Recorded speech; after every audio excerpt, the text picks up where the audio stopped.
Hey everyone, how's it going? This is the Orange and Black Insider Bengals podcast. I am Anthony Cosenza, and we are happy to have you with us, joining us live, if you are here Wednesday night when we usually record. Not so much the result that Bengals fans wanted this week against the Carolina Panthers. We'll talk about that. Off to a great start at 2-0, and then all of a sudden they kind of hit a little bit of a buzzsaw down south and fall to 2-1, but they are looking to rebound this week against the Atlanta Falcons. And that doesn't seem like a very easy task either. Before we get to our special guest, I'm joined by my co-host, John Sheeran. John, how are you, sir? I know it's a loss, but we're hanging in there.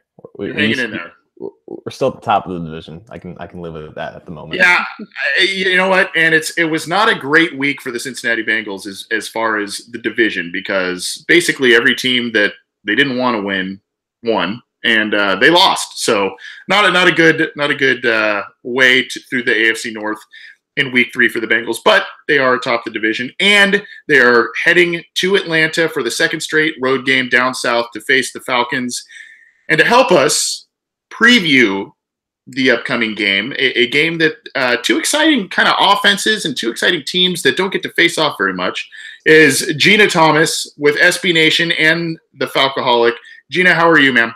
I'm doing great, thanks. Thanks for having me. Yeah, absolutely. Thanks for making the time. And there's a lot to dissect, I think, from both ends of the spectrum here. We're very glad that you are able to join us, and very glad that you'll give us some great insight here. Just for our listeners and our readers, if you can maybe give just a little bit of background as to maybe how you, I like to do this with our special guests, how you got started with SB Nation, what you're doing, and maybe how people can follow you going forward. Okay, sure. First of all, I grew up with a lot of Bengals fans because I'm from Marion, Ohio originally. Oh, wow. Okay. Yeah. And I didn't really follow the NFL. I'm a diehard Ohio State fan, but didn't follow the NFL until I moved to Atlanta in 2005, and then fell in love with the Falcons because of Michael Vick primarily, but have continued to love the Falcons. So I started writing for the Falcoholic in 2011, and I got credentialed with the team, and then started really doing it pretty much full time, and then started writing about the NFL as a whole for SB Nation, did that for 3 seasons, and then moved into a different role there now. But I've been at the Falcoholic since 2011, which makes me feel very old. Well, you said 2011? Mm-hmm. That's same with me, with Cincy Jungle. So right there with you. And we have really suffered through a lot of terrible years then. And a lot of broken hearts. I was just, exactly, John. I was just going to say a lot of heartbreaking losses in that span. Yes, especially playoff losses for both teams. Not that I want to bring any of that up, but I think that Bengals fans and Falcons fans understand each other to some extent. Okay, I do. I would agree, and don't worry, we will not be rubbing anything about the Super Bowl from a couple years ago in your face, because we have no room to talk here, being a Bengals podcast. So I am dating a Patriots fan, so I get that plenty at home. I don't really. That's a separate podcast episode in itself, right there. How they'll look into that. But going into this Week 4 matchup between the Bengals and the Falcons, Gina, this I kind of say it tongue in cheek a little bit, but this could be coined kind of a Walking Dead or the Walking Wounded type of matchup, because both teams are coming into this game very banged up. Mm-hmm. The Bengals got some good news a little bit this week, or today, excuse me, on Wednesday, about some of their star players who may be coming back or are recovering well. But there are from the Atlanta side, I think there's been a comparable amount of injuries for both teams, but I think the severity has been far more worse for Atlanta, especially at safety. I think there's been some stuff on the offensive line as well. Can you kind of keep us apprised as to what's the latest update on that front? Sure thing. So on the offense, the Falcons have had to replace their starting left guard. Andy Levitre has been in that role for a few years. He has torn a tricep, and so he's out for the season. He's been replaced by Wes Schweitzer, who is a second-year player, is growing into the role. I mean, he has some lapses in pass protection, but he did play a substantial amount last year, and he was not very good. So we've at least seen improvement there. Devontae Freeman has also been out and will likely be out this week with a knee contusion that he suffered in week 1. So the problem for the Bengals is that the two guys that the Falcons have behind him are both also really good. So offensively, the Falcons are in pretty good shape. On the other side of the ball, it is a catastrophe. They are missing both starting safeties for the entire year. Keanu Neal, the strong safety, tore his ACL. Ricardo Allen tore his Achilles this past week. They will be without Deion Jones, their standout middle linebacker, sort of the quarterback of the defense, a kid who is just so athletic. He's great in coverage because he has the speed and he's such a ball hawk. He's picked off Drew Brees a ton of times, and he was only in the third year of his career, so he is terribly missed. And then Tack McKinley has been out with a groin injury, and the Falcons really haven't been getting pressure on the quarterback from anybody else on the edge. So that's been a disaster. So Tack may be back this week. He was back at practice. I guess it's just going to depend on how explosive he can be. But yeah, they've pretty much been decimated. I mean, they just have guys off the street playing safety, essentially. So that's where my next question. You set up the segue nicely. I love it. I'm actually located in Southern California, so I'm pretty familiar with Damontae Kazee, the defensive back, who I guess is getting some time to fill in. Yes. Because of those injuries. He was kind of known as a big play guy in college that made some turnovers. Obviously, San Diego State, not necessarily a football powerhouse. But his final year, he was ranked second in the NCAA, the entire NCAA, behind like Marshawn Lattimore for interceptions. I think Lattimore had 7 and Lattimore had 8 and he had 7. So I don't think you can discount that. Right. And so that's where I'm going with this, because the Bengals passing offense, yes, Andy Dalton threw 4 interceptions last week. Some of those were his fault. Some of those were not. But up until last week, he has been taking care of the football. The Bengals have been putting up some decent passing yards. What do you expect in terms of this matchup with Kazee specifically and the Bengals passing offense in the wake of all these injuries with the Falcons in the secondary and Deion Jones, who's a good coverage linebacker as well? You know, with the Bengals especially, and I don't know what Mixon's status is at this point, but I worry more about the safeties against the run. And the Falcons have not been great against the run, especially with these guys out. But Kazee is actually very good in coverage, and so that helps. The problem is, I think, with the absence of the safeties, Ricardo Allen, the free safety, was really the one who was, calling the coverage. And that's a really big adjustment. So it's really not Kazee's skill set that I'm concerned about, especially in coverage, because the kid is a ball hawk. But it's the communication on the field and it's the ability to stop the run. Because if they can gash him on the ground, that opens things up so much for the passing game. Right. So in Bengals Nation right now, our whipping boy, I guess, is Drake Kirkpatrick, one of the most targeted cornerbacks in the league. Got roasted by John Brown in week 2. Devin Funchess, Torrey Smith gave him some troubles yesterday. I don't know who is the scapegoat in Atlanta. It might just be Julio Jones because he can't find the end zone. But a lot of people have been asking us, is it time for William Jackson to really follow the team's #1 wide receiver? And would you say that Steve Sarkisian does a good job of setting up Julio against maybe the team's weakest link at cornerback, maybe in the slot? Because what we're going to see on Sunday is Drake Kirkpatrick and William Jackson are going to be locked in on one side, and that could lead Julio going up against one or the other. And for Falcons' sake, it would be better, obviously, if Jones went against Drake Kirkpatrick. Do you see that happening, or do you see Julio just sticking up on one side of the field? Up until week 2 of this season against the Panthers, I would have said, no, I don't see Sark doing that. Now I would say, yes, I absolutely see it. And I think the issue was that he needed the emergence of Calvin Ridley. Calvin Ridley would be a top receiver on most other teams in this league, the way that he's played in the last 2 weeks. And so that opens things up to move Julio around the formation a lot more. And the thing is, that was one of the things that Kyle Shanahan did so effectively. Julio would move all around pre-snap. And so defenses never really knew, and he would try to exploit different matchups. So yes, I think that is definitely something that could happen. And Drake Kirkpatrick's struggle, in a sense, has been one of the main reasons why the Bengals have been giving up 25.6 points a game. Do you know how many points the Falcons Falcons are giving up on defense? I'm just curious because I have the number right in front of me. I believe it was 28.3. 28.3. That is such a coincidence because those two numbers add up to well over 52 points, which I think is the over/under right now. Would you comfortably bet your mortgage on this game going over the over? Yes. Absolutely. I 100% would. I also just want to know, I remembered that number because it's 28-3. That was the Super Bowl score. We broke the one rule, but I had to do it. We broke the one rule, but I had to do it. No, it was fine. It was normally I would have had to look it up, but I knew that one off the top of my head. Oh, that's really funny. Yes. Yeah. Talking with Janik Thomas of SB Nation and the Falcoholic here on the Orange and Black Insider Bengals podcast. We're trying not to talk Patriots at all with Miss Thomas here, even though she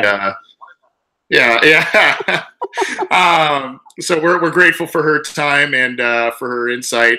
One question I had, and I think just because this is from a Bengals perspective, a couple of years ago, the Bengals just haven't been, in general, under Mike Brown, they have not been big players in free agency, and outside free agency primarily, they have not been big players. Now, they like to keep their own. They like to draft, develop, keep their own. But a couple of years ago, they had a big snag because they lost Marvin Jones, they lost Andrew Whitworth, they lost Reggie Nelson, and then one such gentleman made his way down to Atlanta on a nice contract, and a guy who was a versatile player for the Bengals, did a lot of things for them, Mohamed Sanu. And I think he's been a pretty valuable player to the Falcons. Our fans pretty pleased with what he has been able to do. He was kind of in Cincinnati, he was a fringe 2, 3, 4 option, depending. So your thoughts on him? I love Mohamed Sanu, and I'm going to tell you the thing that I love the most about him. And I wrote a story about this a couple of years ago. I think it was this first season here. Like, he is the nicest person in the entire world. But every time he gets up after a play, he is talking so much trash. And then I found out that he's usually talking trash nicely. Like, he'll say things like, "You're a really good corner, but I told you can't cover me." So he throws in like a little compliment, but then also dunks on him. So I love Sanu, but he's also a big part of this offense. He's a tremendous leader. He is a great blocker, and he plays his role, and he plays at full speed and gives everything to it. And so he has been a great addition to this offense. I absolutely adore him. Do they use him at all? I haven't really paid too close of attention, but have they used him at all to throw the football? Okay. Yes, they have. They have done it twice that I can remember. They called it the 12 gauge because he's number 12. So he threw a touchdown pass to Julio Jones in, I think that was during the 2016 season. Sark did not do anything creative last year. And then they had an absolutely horrible trick play with him in there earlier this season, but that one did not work. So I think he's 50-50 on those. Wait, but has he thrown in a completion yet? Is his pass rate still 100? I think that even the trick play was complete. Let's go. So I think he still has 100% completion percentage and the highest quarterback rating on the team. He's the greatest quarterback of all time, without doubt. But I agree. One last question I have. Something I've loved about the Bengals season so far is, or at least after the Colts game, the Bengals have Geno Atkins, but on the other side of the ball, we've gotten great opposing defensive tackles. Some of the best in the league. We've had Brandon Williams, Michael Pierce in week 2 against the Ravens. K1 short last week. Now we're going up against one of my favorite defensive tackles who's not on the Bengals, Grady Jarrett. What can you say to Bengals fans who maybe not know who Grady Jarrett is? Because I think he's one of the more underrated players in the league. I would say, first of all, it's my fault that the Super Bowl keeps coming up because I keep bringing it up. But he did sack Tom Brady 3 times in the Super Bowl. You may have seen him then. He probably would have stood out. He's an undersized guy. He was an absolute steal because he really has first-round caliber talent, but he is small for a defensive tackle, but that works in Dan Quinn's defensive scheme. I mean, he wants guys who are quick and explosive, and Grady has that. And he's strong enough to still muscle his way through the line and take guys down. So he gets a lot of push in the middle, and he is really a force. The Falcons are going to have to extend him after this year, and I think he's going to get a pretty decent paycheck because they can't afford to let him walk. He's way too talented. For sure, Grady Jarrett's a very talented football player, and the Falcons have done culminated in that Super Bowl appearance, recently with they've accumulated a lot of good talent, Sanu being one and Levitri being another, and a lot of guys just coming in and playing well for them, whether they're rookies or free agents or what have you. So we got to get out of here, but before we do, Gina, we need to get your prediction on what transpires in this game, and God help us all if there's even more injuries this week to either team, because, man, there's going to be some names out there probably that people are like, who? So your thoughts on how this game's what's going to transpire? Will the Falcons get past the Bengals and right the ship at 2-2? Well, this is a tough one because I think that the Bengals did look really great the first 2 weeks of the season. Also, I have my dog pick games with the Falcoholic staff because I'm a very serious journalist. And my dog had the best score last week. He was the only one of us over 500. Okay. And so my dog did pick the Bengals today. So that's my caveat. But I still think the Falcons pull it together. The offense has been firing on all cylinders. That said, I think that Andy Dalton's probably going to throw for like 1,000 yards and the Falcons defense will miss like 20 tackles. So it's not going to be pretty. It's not going to be a dominant win. It's probably going to elevate my blood pressure and take years off my life. But I think the Falcons win 27-24. That's fair. And, I think as we mentioned, what'd you say, John? The over was 52. And I think betting the over in this game because of the injuries, because of the offenses and all of that, I think that's, I'm no gambling Nostradamus here, but I think if you bet the over on this week in this game, I think you could probably win some money. That's my guess. Gina, thanks so much for your time. One last time, where can everybody follow you and find your material? You can find my material at thefalcoholic.com. Like I said, tune in to see what games my dog picks, what teams my dog thinks will win. And I'm on Twitter at Gina Thomas. It's JEANNA Thomas. Well, thanks so much for making the time with us, and thanks so much for your great insight. Maybe these teams will meet again in the Super Bowl this year. We'll see. We'll maybe have you back if that's okay. I'll pencil that in. On my calendar. Not pen, pencil. I'm being realistic about the Falcons defense. Thanks so much for having me, guys. Yeah, thanks so much for coming on. I appreciate it. Thank you. Bye-bye. All right. That was Gina Thomas with SB Nation and the Falcoholic helping us preview the Atlanta Falcons. Great interview. And, gosh, she said she's dating a Patriots fan, John. That's got to be just rough. Oh, that would be like a Bengals fan dating a Steelers fan or something. I don't know how somebody does that. That's like something you're so passionate about, and it's got to be something that's just I don't know how. Anyway, this is the Orange and Black Insider Bengals podcast. I'm Anthony Cosenza. He's John Sheeran, and you can get this show on iTunes. We're on SoundCloud for the time being. We might change that, but iTunes, SoundCloud, YouTube. We are also on Art19. You can get our audio stuff there, and we're on the Google Play app and Stitcher podcast area as well, so you can get all of our. Did I say iTunes? I think I said iTunes. We're there too. You can get our stuff on a lot of. There's too many platforms to keep up with. I love it. And then obviously all of our stuff is on cincyjungle.com as well, so you can check out all of our stuff that we post on there. John, I guess we're going to rewind since we started with Gina, and again, our thanks to her. She was awesome. She brought it.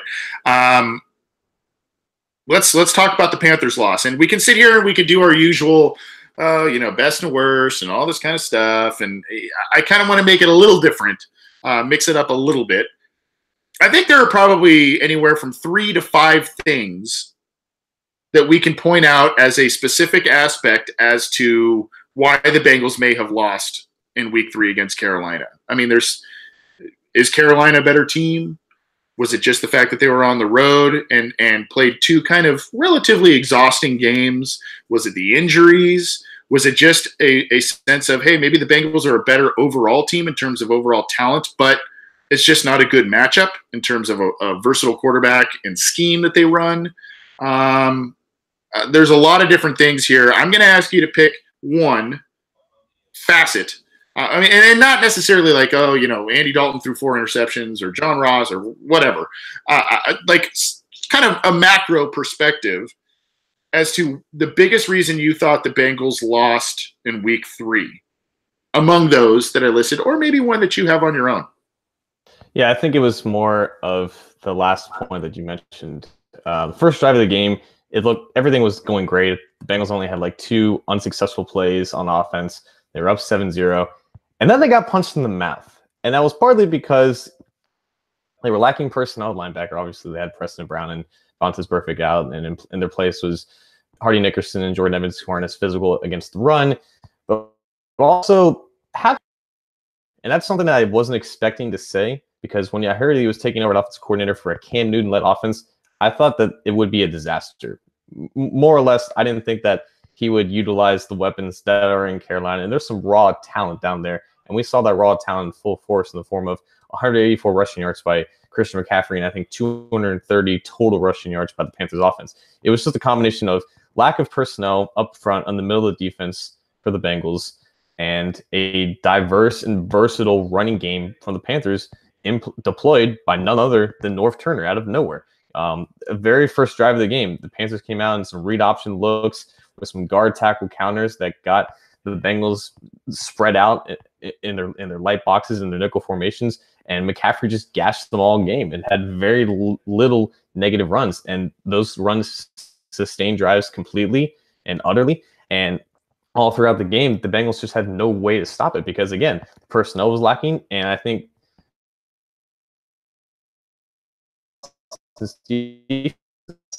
that I thought Cam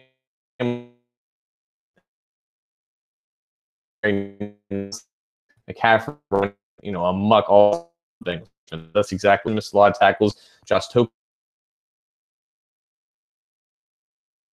the crux of the problem, perfect storm game that ultimately I think is what kind of broke the back of the Bengals. So, to be clear and to put you on record, you are saying it is blank as the reason, fill in the blank there, is the reason that the Bengals lost. It was North Turner's scheme, I think.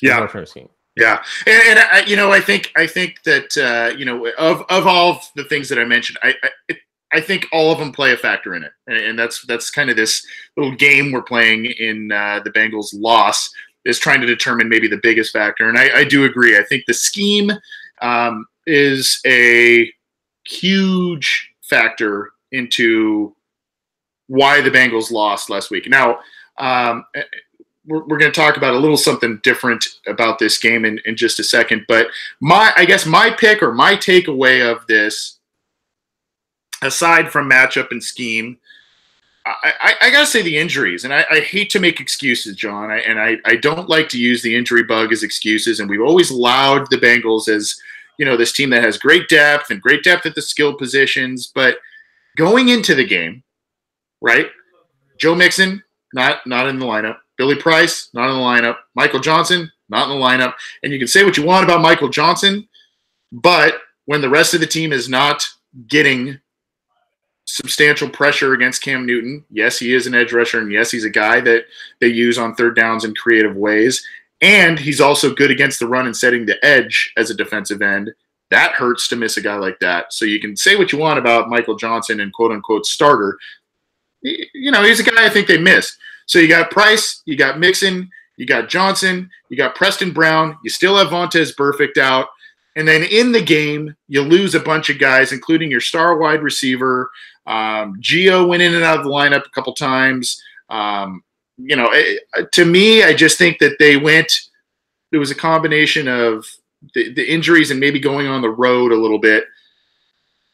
Preston Brown, I think I mentioned him. He was out of the lineup. He's not the most versatile linebacker in the league, but he is good against the run. He's a tackler, and tackling was atrocious on with the defense this week. So I kind of think that missing some of these guys, imagine that defense going up against McCaffrey and Newton with Brown and Burfict in that lineup, and Burfict hurt the team with his decisions with what he did, but I mean, still, he's the team's best linebacker, and he's probably the second or third best defensive player on the team, and that's saying something because there are a lot of good defensive players on this team. But you miss a guy like that. You miss Brown in the middle.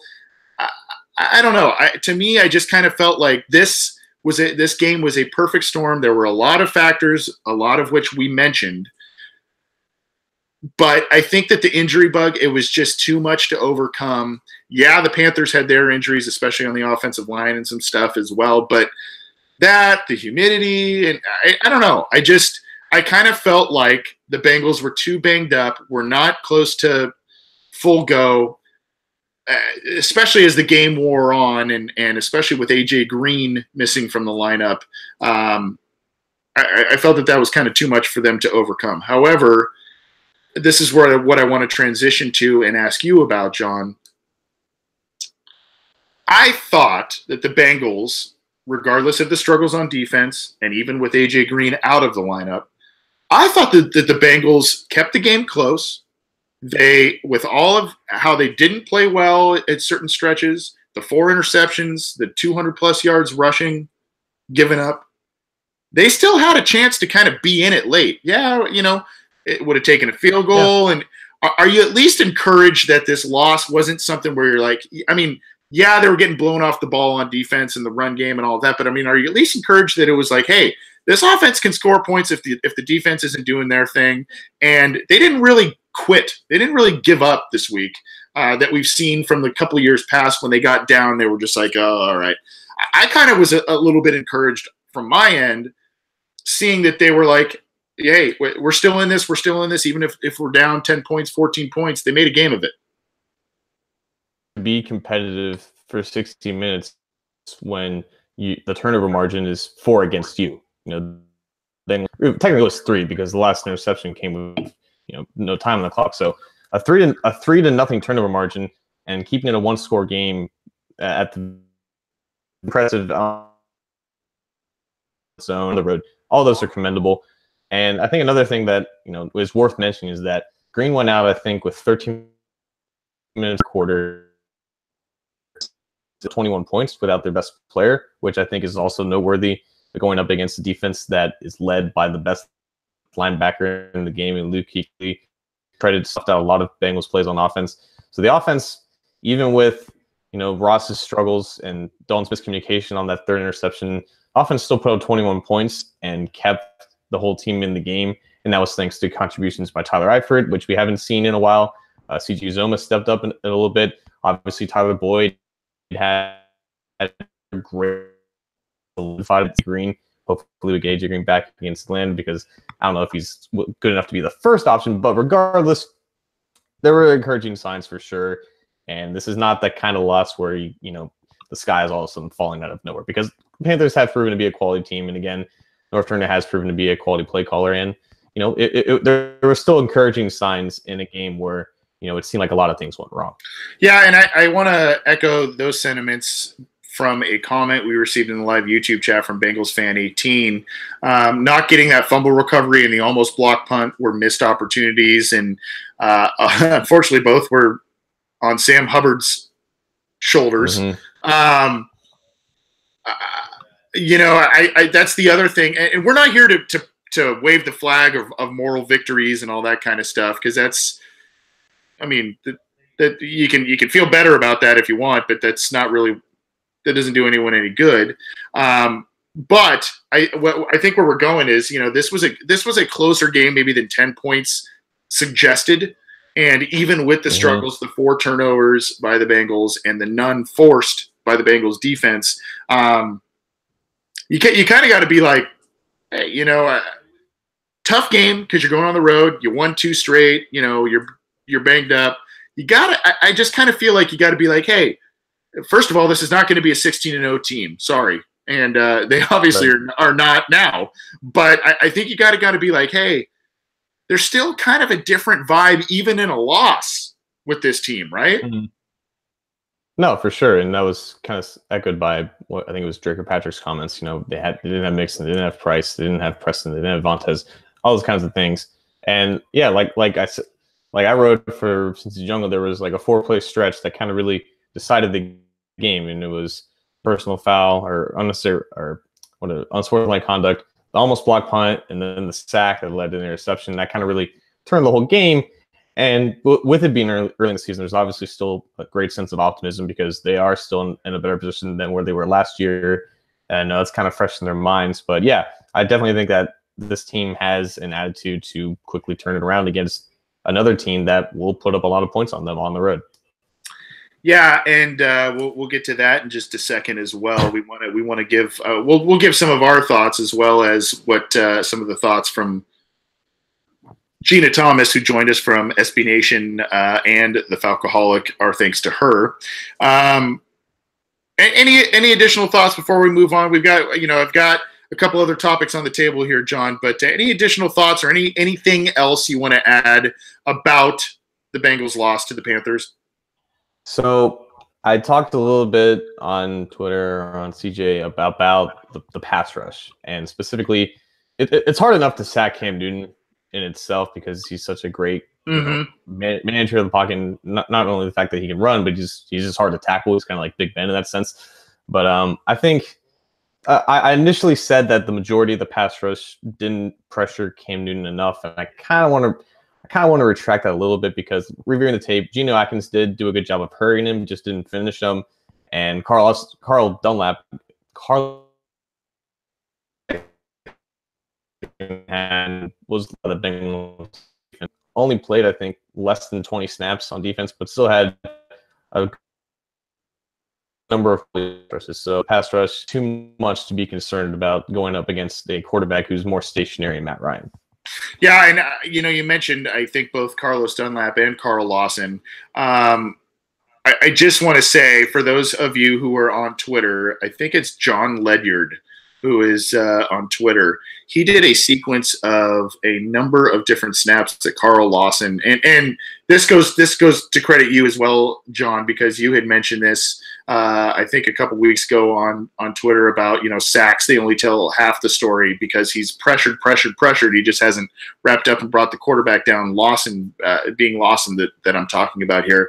If you look at John Ledyard's Twitter, there are some photo stills on his Twitter where literally Carl Lawson, I almost did the same thing you did, Carl Lawson, Carlos, where literally he is lifting the right tackle, I believe it is, off of the ground. You see this 300+ pound man being lifted off of the ground with one arm, one hand, from Carl Lawson making a rush. And there's 3 times, it's not once, 3 times where he absolutely lifts the guy off the ground as he's rushing the quarterback. So I would like to see some of that translate into those big loss plays, the sack, strip, fumble type of thing. But unfortunately, it hasn't happened yet for Lawson. But I think it's coming, and I think he's getting in there. He's disruptive. It's just not being noticed so much. So check that out if you get a chance.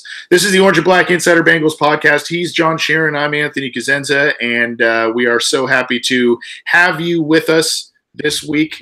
Even though it's a Bengals loss, the Bengals are 2-1, and they are heading to Atlanta to face the Falcons this week, and should be an interesting thing. You can get this show on iTunes, SoundCloud, YouTube, CincyJungle.com.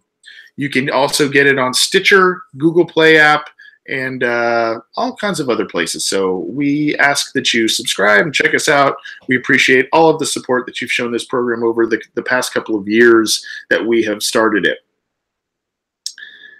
John, I guess the big story here before we move on to our own take of the Atlanta Falcons is John Ross this week. And I feel like when we talk about John Ross, it's always either, oh God, or, hey, wow, there he is, right? I mean, preseason, it's like, non-existent, great game against the Bills. This season, great game against, well, not great, but had the touchdown catch against the Colts. Hasn't really done much since. Now, this week, he's been the topic of a lot of scrutiny, and already fans are saying bust, bust, bust. There are a number of factors going into this, and a number of differing opinions that you can say, hey, it's either just a chemistry thing between he and Dalton because they haven't played together long. There are still some quote unquote bad Andy throws that occur, and he seems to just kind of force feed Ross at times when he's going deep. And there's times where Ross either appears to quit on routes, doesn't know the right routes. I don't want to belabor this point, but it is a big point of contention within Bengals Nation, Bengals fans right now because of his high pick status and some high hopes this year. The Bengals got rid of Brandon LaFell, thinking that Boyd and Ross and all those guys are ready to take that next step. Where do you say you actually put up a very good post on Wednesday about John Ross and some things with the game on Sunday against the Panthers? Where do you stand at this? Is it Andy and Ross, mostly Andy? I'm at kind of a loss at this point. Yeah, the interception that everyone talked about, I kind of put that on both. It was bad. Yeah, you can't excuse Ross for just kind of nonchalantly finishing that route and just not being aware of what's going on in the play, because he was presumably the first read from Andy in that case, and the timing dictated that Ross probably should have looked back for the ball at the top of that post. Just for circumstances that happened in the play, Dalton thought he was going straight, continue a vertical route instead of finishing the post. The interception happened because the cornerback saw it. Regardless, all that stuff is, they look at it in film and they kind of move on from it. No one's really saying anything bad about Ross from the team in that perspective, and I think that's a good sign. But the people who saying that he's a bust, I don't want to just equate him to Tyler Boyd, for kind of a similar second year start so far, where Boyd was like a healthy scratch for like the first half of the season because he was dealing with lack of trust in the coaching staff and that drug possession charge in the summer. But I also think that it's worth saying that to call John Ross a bust, in my opinion, it's to call anyone a bust this early. It's ridiculous for the first part, but I was comfortable saying that like Cedric Ogbuehi was a quote unquote bust after a couple of handful of starts in his second year, primarily because he wasn't a good player in college. And I think that's what a lot of people are forgetting, that John Ross was one of the very best receivers, like legitimately, stats-wise, film-wise, he was one of the very best receivers when he exited the college game. And all of that didn't just disappear. And another thing with receivers is that, sometimes it takes, 1 to 2 years before they're fully acclimated into whatever system they are, until they fully grasp the full concept of the game. And that could also be the case of Ross as well. And I'm not making excuses for him, because he is a grown-up and he does have a child and he doesn't understand the responsibilities that's bestowed upon him, all that kind of stuff. But I do think that it's not fair to label him something that he never was. And I think some people are kind of saying, he was never good in the first place. And that's just, it's just simply not true. And I do think that he did show his value regardless when he didn't even get the ball. He cleared out a lot of space for Tyler Boyd and Tyler Eifert and AJ Green early in the game with a lot of those deep routes that really occupied the safety. And that was one of the intentions of why he was brought on, because he added the dimension of verticality in the offense. And I think that can never be understated, regardless of what he's doing when the ball is targeted to him. I think these are just bumps in the road that, they look like they're going to be here forever, but they're just not. Talented players will overcome this. Good players become great.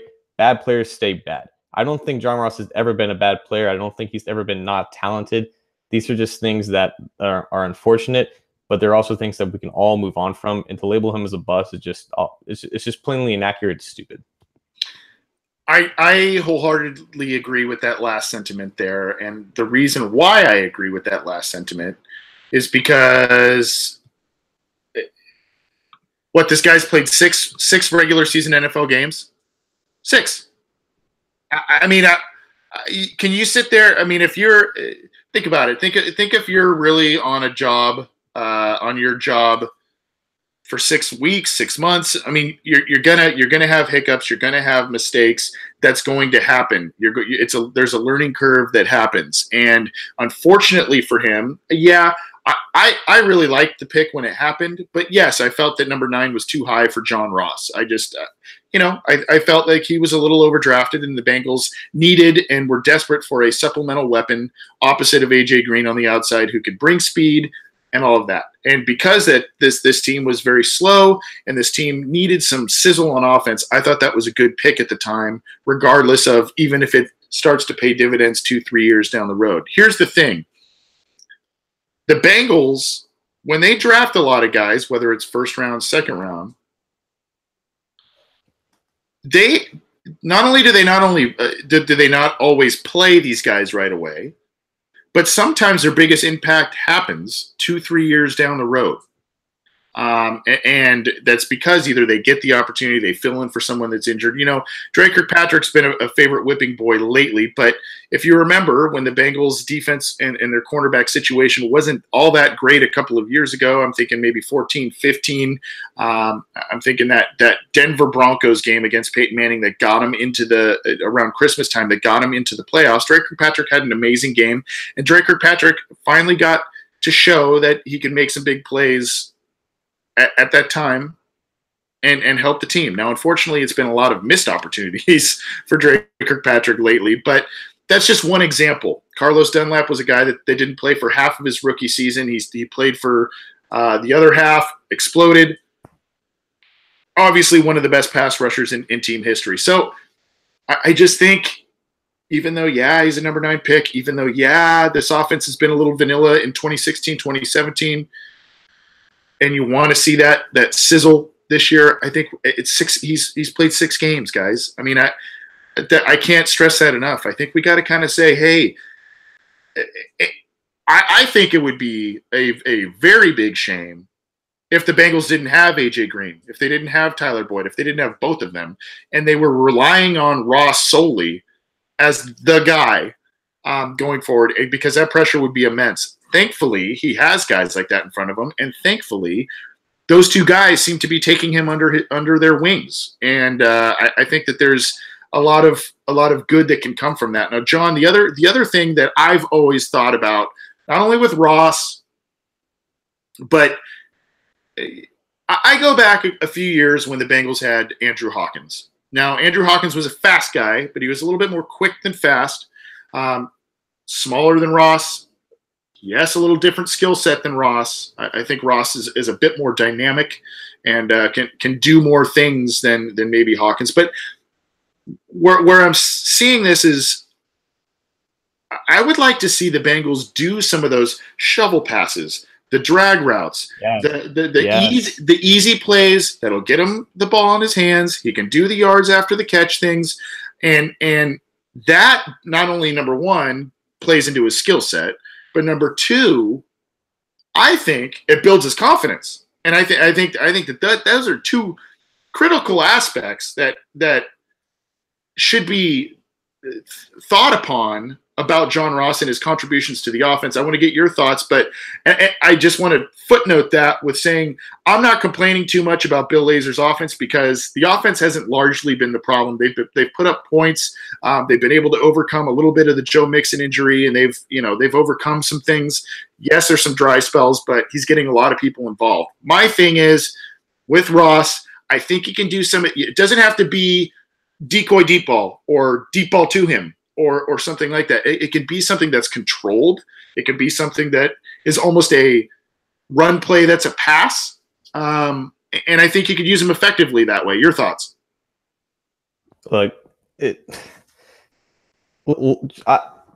There's no reason why John Ross can't do, when his mind is right, there's no reason why John Ross can't do the same exact things that Tyreek Hill is doing in Kansas City. And I will stand by that until I die. It's a great point. I won't say that John Ross is better than Tyreek, because I just don't have anything that backs that up at the moment. But the way that the Chiefs are using Tyreek Hill is exactly how the Bengals should be using John Ross. There's just no reason why they aren't scheming this guy open in space, on bubble screens, on mesh concepts, getting him the ball so he can get yards after catch. Because as we have all said over the past 18 months, he's more than just a deep threat. He's extremely quick. He can make guys miss in the open field. And to get him the ball where he doesn't have to think much about the route that he's running or the coverage that he's going up against, while he's still going through the motions, there's nothing, and that's something that Bill Lazor has to do better, because for the large part, as we said, Lazer's done a good job of utilizing his weapons, specifically Green and Boyd. But he's got to do a better job of acclimating Ross more into this offense rather than just being that guy who runs clear out routes vertical to open up the rest of the offense. I think that is imperative, like you said, for Ross's confidence, but also to diversify the offense even more, because this offense can get better. And it starts, in my opinion, not only just with the better run block, but John Ross. Yeah, I agree. And I think, unfortunately, I think it also comes with a guy like John Ross and his skill set. You think, especially, and I'm not degrading anyone's knowledge of football or anything like that. I'm just saying, I think when you see the 4.22 speed and some college tape, you automatically assume, oh, this guy's going to come in and just, scorch the NFL. It happens sometimes. It doesn't happen all the time. And I think Bengals fans should be a little more patient with John Ross, and I think there are good things ahead for him. I think if Bill Lazor tweaks the game plan a little bit with him, he and Andy continue to build chemistry, I think there's some great things ahead for them, and I think that he can be a potent part of this offense. And my thing is, I think I've said this before on this show, John. I think that this team is really, even though they got off to a 2-0 start, I think this team's going to really hit its stride maybe mid to late season, because if they stay healthy, because they are a bit younger at a lot of positions, and they shed some of those veteran guys.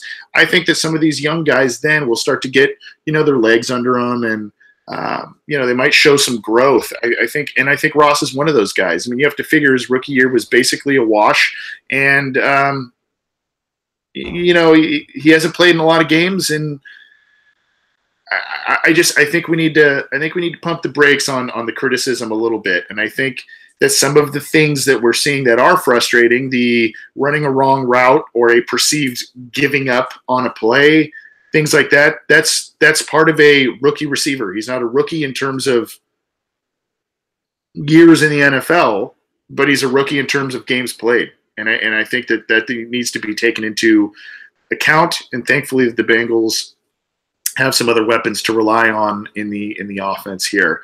We're going to open up the phone lines and text line here to get a couple of listener questions before we get out of here. 949-542-6241 is the number, 949-542-6241, if you want to get in touch with us. Just a couple of news and notes before we get to some calls and listener questions. The Bengals signed, because of the unfortunate injury to Ryan Glasgow, who had been playing well on a rotational basis for the Bengals, season-ending knee issue for him. The Bengals signed former Ohio State star Adolphus Washington. Your thoughts on him, John? Do you have any scouting reports or anything on him? Yeah, so last week I went into Penn Station in Clifton, and there's a signed autographed picture of Washington in Ohio State uniform. And I just found out that he went to Hughes High School. So he's a big local guy here in Cincinnati, and that had to be part of the reason why he was at the top of the list of the guys that they would bring in once Ryan Glasgow went out. And I personally loved the Andrew Brown pick, but it was clear that, after missing a lot of preseason and a lot of training camp and eventually getting cut, then get signed back on the practice squad. If he didn't get on now, then clearly he's not ready. But Washington comes in with a couple years of experience. I think some people in Buffalo thought that this was going to be the year he broke out, but unfortunately, for whatever reason, he was waived after week one, picked up by the Cowboys. I do think that there's some athletic upside to this. I do think naturally he's more of a three technique fit than Glasgow was, even if Glasgow, to his credit, was kind of coming on into that penetrator role. I don't think he's going to play too much this week. He might, I have no idea, but I think there is some upside to it, just because he was talented. Even if he didn't produce that much on a talented offensive line in Ohio State, I think it's low risk. So might as well. So. Yeah, and he should be able to contribute in some capacity for the Bengals right away, I would think. yeah, a lot of people were disappointed in the Andrew Brown thing, but it is what it is, and the Bengals want guys with NFL experience and guys who can come in now. Like I said, this is a pretty young roster in some spots, but best of luck ahead and best of recovery ahead for Ryan Glasgow because he started to he was making some plays last week, even though it didn't always show it. Pretty decent football player, good rotational backup, and a guy that the Bengals will probably miss, especially because of that depth. We did get a couple of calls. Please call back if you can. We're talking some news and notes before we get out of here. The other thing on on the Bengals front, it looks as if, yes, some players are dinged up, but yes, some of them are coming back. Marvin Lewis noted that the progress of A.J. Green, Joe Mixon, and Billy Price is something very positive. By all indications, it seems as if A.J. Green is going to play Sunday after that groin issue kept him out of the second half of the Panthers game. Not sure yet about Mixon and Price. If you're asking me now, and I'll get your thoughts on this too, John. If you're asking me now, I say Green plays, Mixon's a maybe, and Price is probably one more week away, but that's just me totally looking in on the outside. What do you think? Yeah, I would probably agree with that. I like how they kind of trolled us with saying, "Oh, AJ Green's back practice in full pads," and just went straight to the rehab field. So that was kind of cruel on their part, I guess. But yeah, I think I definitely think Mixon's a coin flip just because he said he could practice or could play last week if he wanted to, but obviously he didn't. I think Thomas Rawls should be coming back, so maybe they don't want to play Mixon up until I guess Miami. I think Price is going to continue to stay out. They're going to have Hopkins in there at center, but they might put it up to Green, honestly, because if he was out there in full Dakota practice, and it's not like AJ Green does need to practice, but this is a personal game for Green because his family's going to be in Atlanta. He grew up in Somerville, just really close to it. He's going up against his counterpart in the 2011 draft in Julio Jones. I think that is going to push Green's health to where it needs to be, I guess, and he's going to kind of push through it. And obviously, no one's really going to say no to AJ Green if he wants to play, and that kind of worries me because he might not be 100%, but if he was out there this week, he must have gotten some type of green light at the very least to be in full pads to be on the rehab field. So I would probably say he goes this week. Yeah, and I think even 75% of AJ Green is it's a good thing. It's a good thing. Yeah. And whether it's grabbing attention or whatever. Let's look at some, and again, you can call or text. We're having a little bit of phone difficulties, I think, but you can call or text 949-542-6241 before we get out of here for some listener questions. I saw some in the YouTube chat. This was a good one, I thought, John, and unfortunately, I didn't really get to go back and watch this, but hopefully you did. This is from Nick Marks in the chat. What happened on the AJ Green play that was called incomplete? Yeah, so on the broadcast, it didn't show replay, so I had to go back and look at it from the coach's film. And from what I saw is that Green caught it, got 1 foot in, and then the ball kind of drops down to his left knee, and it looks like he's kind of bobbling it, trying to regain possession. And at that same time, another foot came down. And at this point, that foot came up. It looked like Green resecured it, got another foot down, and then went out of bounds. So what I'm assuming is the ref saw the ball bobble, and then when he repossessed it, he only had 1 foot incomplete. So I think that's kind of what happened, even if I would have liked a further explanation of it. Yeah, like I said, I didn't really get to see it. I stepped out for 1 second and didn't get to see the play. Ended up kind of being a big play in the scheme of things because it caused a 3rd and 17. Then the next play, I think Dalton threw that interception towards Ross, and it kind of started to snowball a bit out of control from there. But I think it's a microcosm of the officiating this year that there's been a lot of questionable calls, both on the Bengals, against other teams, and I think that's a theme for this year. We do have a call on the line. We have a call on the line from our good friend John from Kentucky. John, how are you, sir? Hey, I'm doing great, and great podcast tonight. I always like hearing you guys. I'll just get right to it. The game honestly, I just thought the Bengals last Sunday against the Panthers, I just thought they got manhandled on both sides of the ball, really. But they kept playing hard, and they did stay in the game most of the time. But, all the first downs we gave up on defense, and I still thought Andy Dalton got pressured a lot. The Panthers just looked like the stronger team last Sunday. But I know this is the NFL, and, of course, if Cincinnati was to play, say, the Panthers this Sunday at Paul Brown, it could be totally different. So I do think we're in pretty good shape. Now, I have been dishing on Dre pretty bad tonight in the chat with some people, but Dre Kirkpatrick, I don't know, I'm pretty concerned this weekend against Atlanta because it seems to me like he struggles against, Super Bowl quarterbacks. Quarterbacks that have been in the Super Bowl. Matt Ryan's one of them. That's just my opinion. Yeah, and I'll get to your thoughts in just a second, John Sheeran. But the thing is that here's the thing with Dre. This year he's given up big penalties. He's given up critical first down plays. He did it last week. Critical first down plays on third downs. He's not giving up the gigantic touchdown passes. He's not giving up, large gains for the most part. It's just kind of been a really frustrating year for Dre. And I think, and John, I remember from years past, you and I both have been critical of Dre Kirkpatrick from different programs. I remember. Yes. Yeah. So, I think that one of the things that has really hurt Dre this year and would have put him in bigger, I guess more so in fan graces, is the fact that he's dropped at least one interception opportunity every game this year. And this is a team, I think we know now that this is a defense that'll give up yards. It'll give up some points, but they will feast, kind of like what they did in 2005. They will feast off of the turnovers, and they will create the short fields for Dalton. That's kind of the plan, and it worked well the first couple of weeks.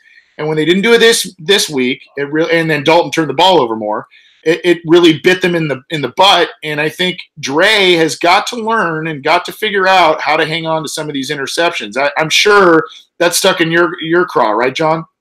Yeah, and what Catterell. Yeah, I couldn't even remember the last interception he got, but then somebody was Michael Myers. He mentioned he did get a couple. Actually, it was in a primetime game against Denver. That's been 3 or 4 years ago. Other than that, though, I can hardly remember any. So I expect a lot more from him. But I will say this, Dre Kirkpatrick, for the past few years, can make a tackle and get up. Remember when he first came to Cincinnati?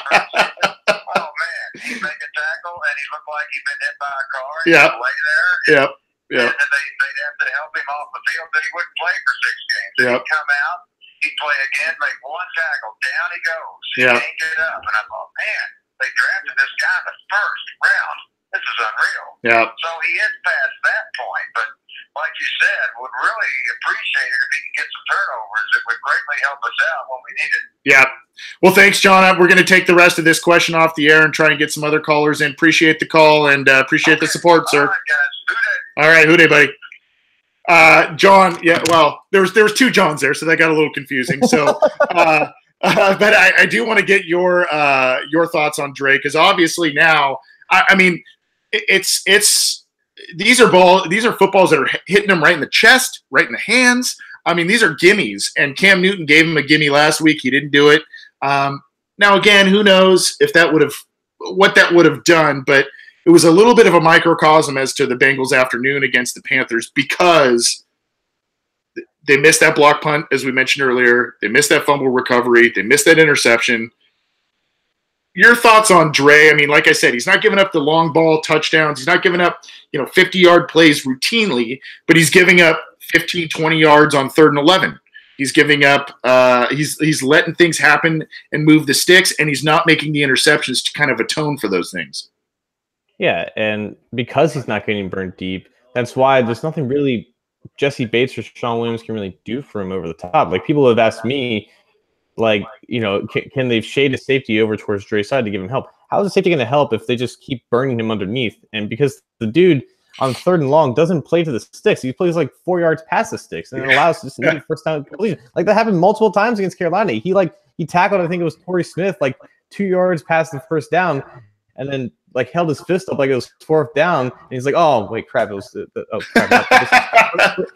like that's just Dre things at this point. Like at this point, I don't care if he doesn't catch interceptions. I just coverage because he can't even do that. Like he gives up so much separation when guys are coming out of their breaks, and he has to like turn his head around completely and like doesn't even flip his hips. He turns his whole body around. It's like the exact opposite teaching tape of a cornerback coming into the NFL. And those are issues that were with him in Alabama, and they just never really got better because it's just hard for players to change. So it's just hard to really hide a cornerback, specifically a cornerback that doesn't get burned deep, but just can't stay with his guy, in the short and intermediate routes. And it's hard for a defense to try to help him out in that sense because there's just not a lot that they can do. An offense will take advantage of a certain weakness on the defense.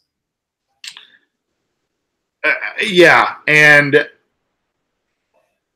it's very. There was kind of some talk about like, oh, Dre was seen walking around Paul Brown Stadium this week with a football cradled in his arms, and he worked extra long after practice to catch the football, and he was playing catch with Andy Dalton after practice. I think were some of the reports, and it still isn't. I don't know. It's almost as if there's been a bit of a regression, and I say that because even when he was a reserve defensive back, when Terrence Newman was here, Leon Hall was here, and he kind of was like in and out of the lineup. When he was there, he was kind of the gamble big play guy. He was either like kind of letting up a play, or he would have that big interception or a pick six or something like that. And it just hasn't happened the last couple of years. And now he's got kind of a big contract, and I think some people are getting a little impatient with him. But we'll see here. This is a question from Peter Neefus in the chat room, and then we'll get our score predictions or our predictions and some final thoughts on the Falcons game before we get out of here. Peter Neefus in the YouTube chat says, is it time to rotate in? Is it time to rotate in Jefferson? And I think he means Malik Jefferson, based on what we've seen from the linebackers. You've seen them struggle in coverage against running backs and tight ends. You've seen the backup linebackers, Hardy Nickerson and others, not play so well against the run, or at least this past week. So is this still another thing in terms of with Jefferson? Is this still a thing where Marvin is being very staunch with those rookies and, they got to bide their time?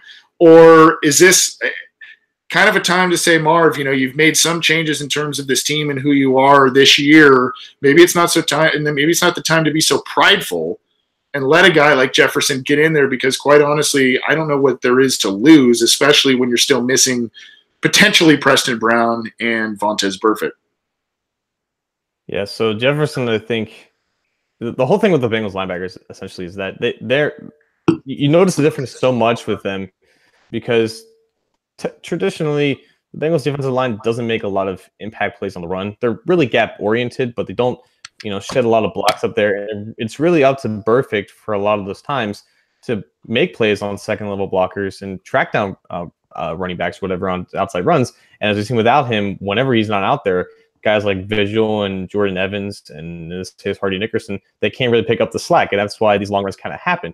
With Jefferson, it was pretty obvious in the preseason that he was clearly not ready in terms of handling his gaps and just being a disciplined player at the position. And that was really expected because he came in at 21 years old. He had really 1.5 good years at Texas where they just kind of let him free. And that's why I think the potential is there for him having the same qualities, if not at the same level as a Burfict guy who's a pursuit guy who can go from scrape over the back of formations and make those impact plays. I just don't think that in a week's time we're going to be able to see that from him in his first game playing on the defense. I think that they just got to bite the bullet and just have who they have out there now in terms of Nickerson and Vigil and Evans and just kind of hope for the best. And because obviously Falcons running game, I don't think is as diverse with especially Steve Sarkisian calling the plays. they won't be as diverse and as versatile as we saw the Panthers run game. I think that will, I guess, help out the linebackers see things a little. Guys do have to win one-on-one assignments. They do have to get off blocks. They do have to make impact plays. I would still even have more confidence in Evans and Vigil doing that over Jefferson at this point. Yeah, and oh boy, SC fans and Sarkisian, let's not even go there. Yeah. I mean, that's like Lane Kiffin and SC. Here's my thing with Malik Jefferson. I think, yes, he has immense growing to do. Yes, I think his upside is very big. I've always kind of been a little bit of the mindset, though, of if you have confidence in, and I mainly say this in terms of the back seven of a defense, the linebackers and secondary players. And I guess I'm more specifically saying the linebackers and the safeties. So my thing is if you are flanked with a bunch of veterans, guys that you know are doing their job, guys that you know have high football IQ and can diagnose plays well, you can say what you want about Vontaze Burfict in terms of his late hits and all that kind of stuff. If you hear about him, his football IQ, according to coaches and players and everything, it's through the roof. His ability to diagnose plays is through the roof. Okay, Preston Brown, probably not as high of a football IQ as Vontaze Burfict, but a disciplined football player nonetheless, not as dynamic of a football player as Vontaze Burfict, but a guy that you can kind of trust when he's in there and healthy and all of that. You know, I'm kind of like, maybe you can kind of have the wild man in there. You know, maybe you can kind of have the wild card and let him run sideline to sideline. And yeah, you might get some headaches and some, oh my God, but you might get those wow plays, you know? And I think back a little bit to what the Steelers did with Troy Polamalu and what the Ravens did with Ed Reed. And yeah, it's a different position, it's safety, but they had all those pieces kind of around them. And they knew those guys weren't real. I mean, they had high football IQ and incredible athleticism and big playability, but they kind of said, dude, do your thing. I mean, here's the play. Try and play within the confines of it. But I mean, Polamalu was almost a linebacker at times. Exactly. I mean, he was a guy. Remember how many times he would time a snap and jump over the center and sack a quarterback. So my point is, and I'm not saying Malik Jefferson's an Ed Reed or a Troy Polamalu, but my point is that if you have an athletic guy and he's surrounded by guys that may be able to mask a little bit of his mistakes or his youth or that sort of thing, I don't know. I think you may want to roll the dice a little bit, especially when things. I mean, I don't want to say 1 week is, you know, let's get knee-jerk reactionist, but you drafted him in the 3rd round for a reason, and he's got athleticism and size. I don't know. Am I crazy in thinking that, or is that just, you know, hey, that's a little too Madden football for me, buddy? No, I think the potential for him to be there is there. I think if we're talking about a 1 week solution in terms of before Burfict comes back, it might not be the best, which is the context of which I was answering. But I totally agree that Jefferson, that was what stood out on tape, was when he was just let loose, able to make those Burfict-like plays, granted in the Big 12 and whatnot. But yeah, the potential is there for him to become that. And I think at the very least they should give him a couple opportunities in the base, because they claim that he can play all 3 positions. Obviously, they wouldn't want him, you know, with the mic in his helmet or whatnot. But if he comes in for, you know, Hardy Nickerson on a drive or 2, at middle linebacker in base, I wouldn't be too opposed to it, just see what we can get for him. But my expectations, I guess, would be very low in that department, I guess. Yeah, I'm with you there. But he is a guy that probably later this year or, you know, next year, he should be having a prominent role. Depending on his growth, because I think the ceiling's high there. The floor may be a little low, but I think the ceiling is very high there for him. He's very athletic, and I think once he kind of gets the nuances of things, Malik Jefferson could be a good player for the Bengals. One last, just kind of quick to put a bow on the John Ross thing. We got a text from, I believe it was from Austin Tran. Do you think John Ross is going to overcome his mistakes for what he did in the Panthers game, whether they are his mistakes or not? Are you just plain confident that he is a guy that the Bengals can rely on going forward in the offense? Yes, I am. And that's part on Ross getting his head right. It's part on Laser, making things a little bit easier for him. That's part on Dalton, maybe putting in some extra work after practice to just get him just more acclimated with everything. And if you have to go the extra mile, he's worth it, because that's just how talented he is. And it's about time that we start remembering that when he was drafted, remembering the kind of player that he was at Washington, because this guy, he's talented enough, and that, again, these mistakes, if they happen, they happen, but you just got to kind of live with it and realize what the bigger picture is. Totally agree, and I think his ceiling is Deshaun Jackson plus. I mean, I think he is. I think he's got a lot of talent, and it hasn't been totally tapped yet by the Bengals. And I think that I think fans are doing Ross a disservice and potentially the Bengals a disservice by saying, "Oh, he's a bust." It's so far, it's just not. It's not a fair thing. There are frustrations there. There are issues there, but I think it's way too early for that. And I think you and I agree, John. Let's get out of here with a couple of final thoughts with the Bengals against the Atlanta Falcons, and then a score prediction, John. Both teams are very, as I mentioned with Gina when she was on the show, both teams are very banged up. Both teams, now it seems, thankfully for the Bengals, most of their injuries are more guys that are coming back. But, I mean, it's been a rough couple of weeks for the Bengals after a healthy week one. But they may be able to take advantage of a very, very banged-up Falcons team, a very, very banged-up Falcons defense. This Falcons team has been a bit of a Jekyll and Hyde. They are 1-2.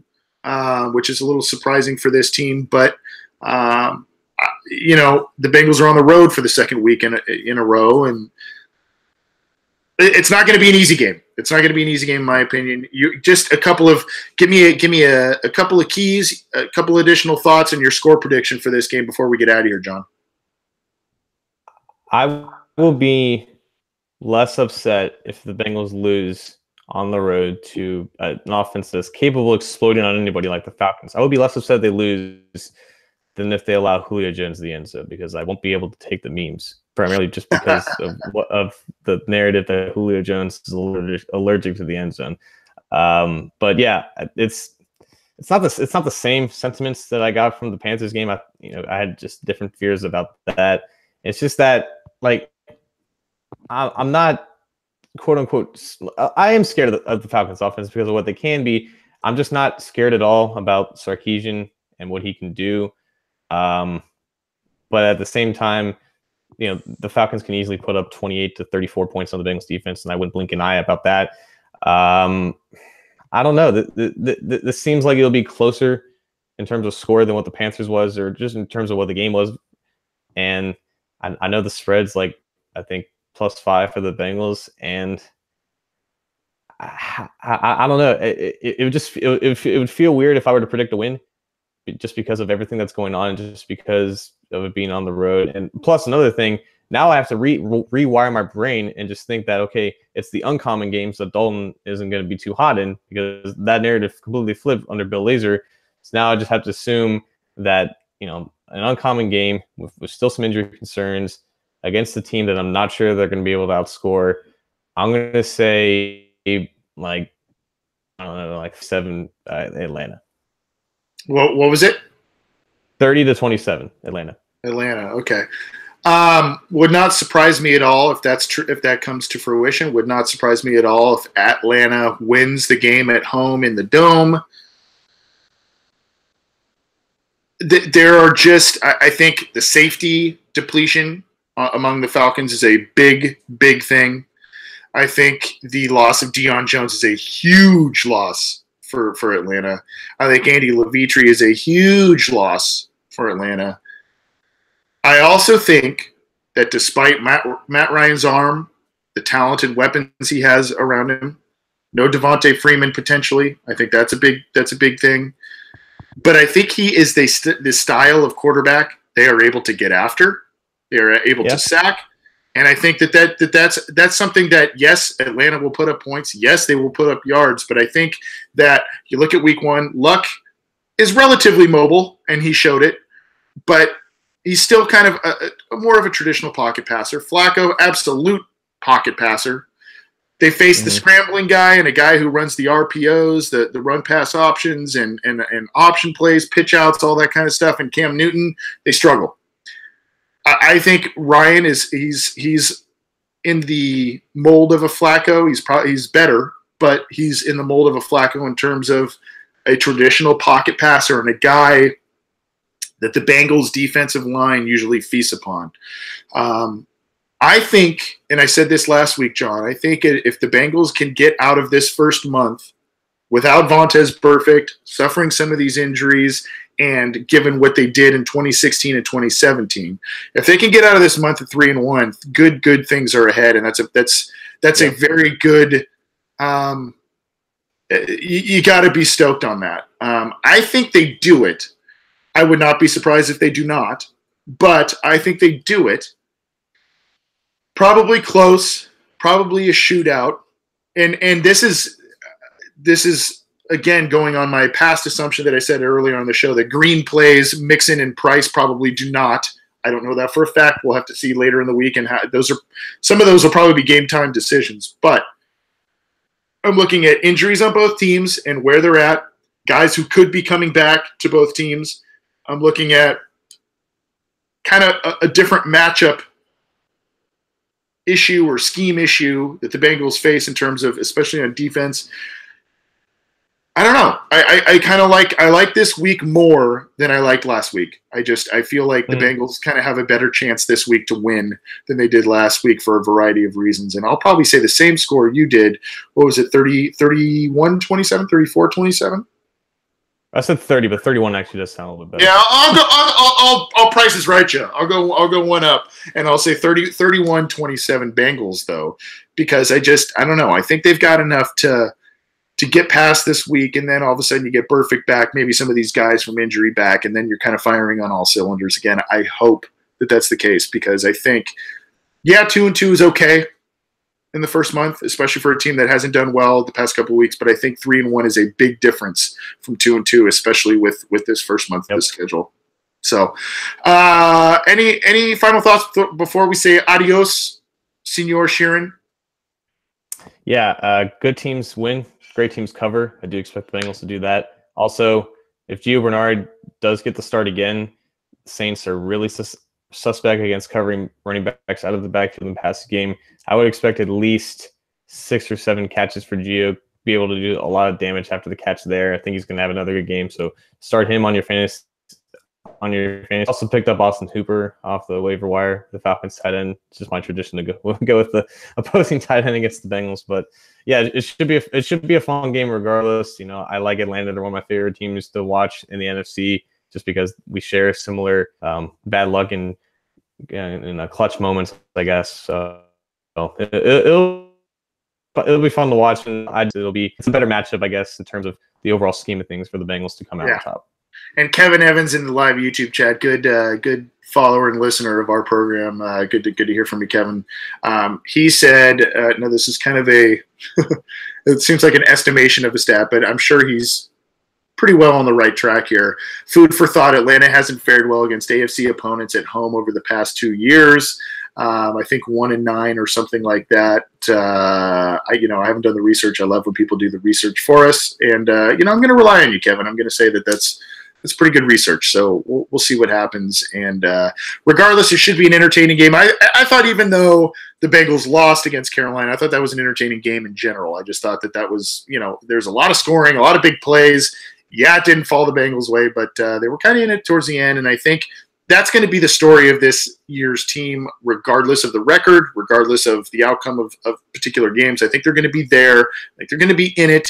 And I think they're going to be very competitive, which is far more positive than what we could say in the past couple of years. And now, whether that translates to a playoff berth, playoff win, I don't know. We'll see, hopefully. But this is a much more fun team to watch regardless, even with the loss this week. Much more fun team to watch than it was a year or so ago. You could get this show on SoundCloud, iTunes, YouTube, Art19, the Google Play app, and Stitcher. We're also on CincyJungle.com and part of the SB Nation podcast network. So very proud of that and very excited about that. There might be some more announcements, big announcements ahead about our program and the Cincy Jungle podcast in terms of it being part of the SB Nation network. So check out that. Subscribe to our channels if you can. We appreciate all of the support. We appreciate all of the calls, texts, and everything that came in tonight, and for the live viewers.